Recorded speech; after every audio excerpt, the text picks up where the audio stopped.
હિંમતનગરમાં doctor Nalinkant Gandhi town hall ખાતે તારીખ 20/5/2012 રવિવારના રોજ શ્રી દશાનાગર વણિક કેળવણી મંડળની સામાન્ય સભા યોજવામાં આવી હતી.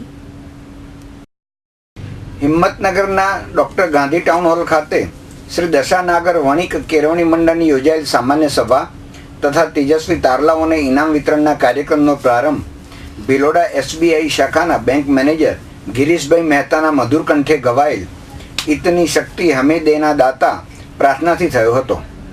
આ પ્રસંગે ઉપસ્થિત મંચસ્થ મહાનુભાવો જીતેન્દ્રભાઈ એ મહેતા, દિનેશભાઈ ડી મહેતા, જીતેન્દ્રભાઈ પી શાહ, મુરલીધરભાઈ બી શાહ, કેડી ગાંધી, સમાજના પ્રમુખ કિરીટભાઈ મહેતા, ઉપપ્રમુખ પ્રદીપભાઈ શાહ, મંત્રી હરીશભાઈ ગાંધી વગેરેના હસ્તે દીપ પ્રાગટ્ય કરવામાં આવ્યું હતું. મંચસ્થ મહાનુભાવોનું શાલ ઓઢાડી પુષ્પગુચ્છ અર્પણ કરી અભિવાદન કરવામાં આવ્યું હતું. સમાજના તેજસ્વી તારલાઓનું મંચસ્થ મહાનુભાવો તથા સમાજના પદાધિકારીઓ દ્વારા ઇનામ વિતરણ કરી સન્માન કરવામાં આવ્યું હતું. શ્રી દશાનાગર વણિક કેળવણી મંડળના સૂચિત સમાજ સંકુલના નિર્માણ માટે ફંડ એકઠું કરવા ટહેલ નાખવામાં આવતા દાતાઓનો સુંદર સહયોગ પ્રાપ્ત થયો હતો. આ સામાન્ય સભામાં નવીન વેબસાઇટનું ઉદ્ઘાટન કરવામાં આવ્યું હતું.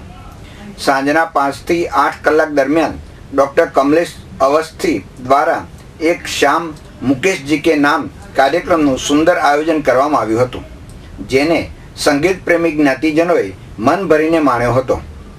દિવસભરના વિવિધ કાર્યક્રમોમાં જ્ઞાતિજનોએ ઉત્સાહભેર ભાગ લીધો હતો.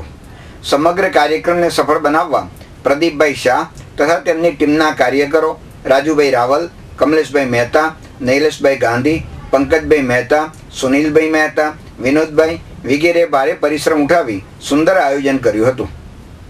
હિંમતનગરના પ્રતિનિધિ બિંદેશ માંડલિયા સાથે રસિક સોની, સિટી ન્યૂઝ, હિંમતનગર.